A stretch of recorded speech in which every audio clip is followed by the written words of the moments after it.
The First Lady premieres on Showtime on April 17, 2022.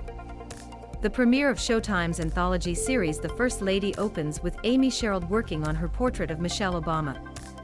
The artist explains that she declined to paint the president but chose to paint Michelle because I don't want to just paint the official.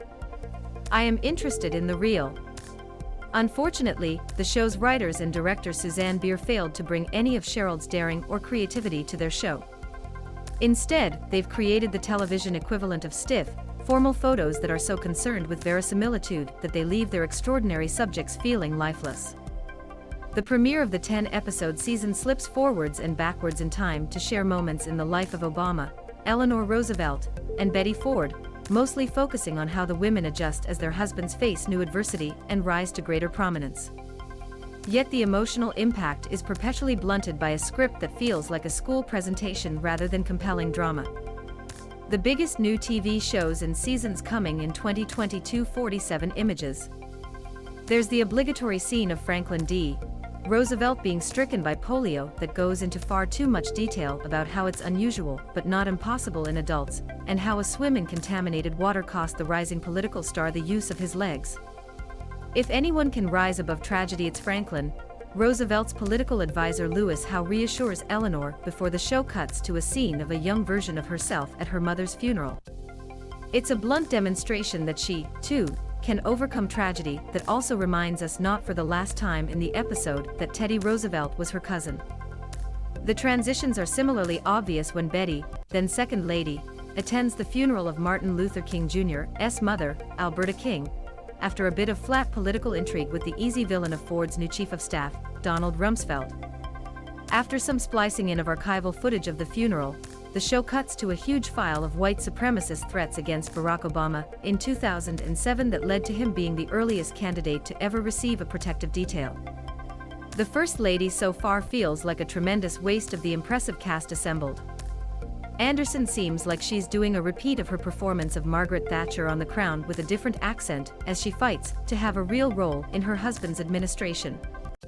Davis has Michelle's mannerisms down, but in this first episode is relegated to a symbol of racial progress as she strikes pride into White House elevator operator Wilson German, who Michelle wrote about in her memoir, and grimaces at the subservience of a black man in a painting chosen by outgoing First Lady Laura Bush. Only Pfeiffer seems to be having any fun in the role, first seen dancing in a pink dressing gown and mixing a cocktail while planning her family's retirement to Palm Springs, which is of course scuttled by Ford's appointment as vice president and then president during the fallout of the Watergate scandal. Yet even then it's a setup for more trivia about Betty's dance training and her connection to Frank Sinatra. Pfeiffer's the only one who delivers any fire in her performances. Pfeiffer also delivers some great physical humor in the press conference where Ford's vice presidential nomination is announced and she's forced to share a chair with Pat Nixon, and when she delivers a speech and struggles to find room for her purse and a glass of wine at the podium. Pfeiffer's the only one who delivers any fire in her performances, whether she's admitting that she underwent psychiatric treatment in a bid to redirect scrutiny from her husband's own mental health or laying into him for putting his ambitions above her wishes. A similar argument between Michelle and Barack is far more subdued, with Barack persuading his wife by citing how a black grandmother thanked him for being a true inspiration to her grandchildren.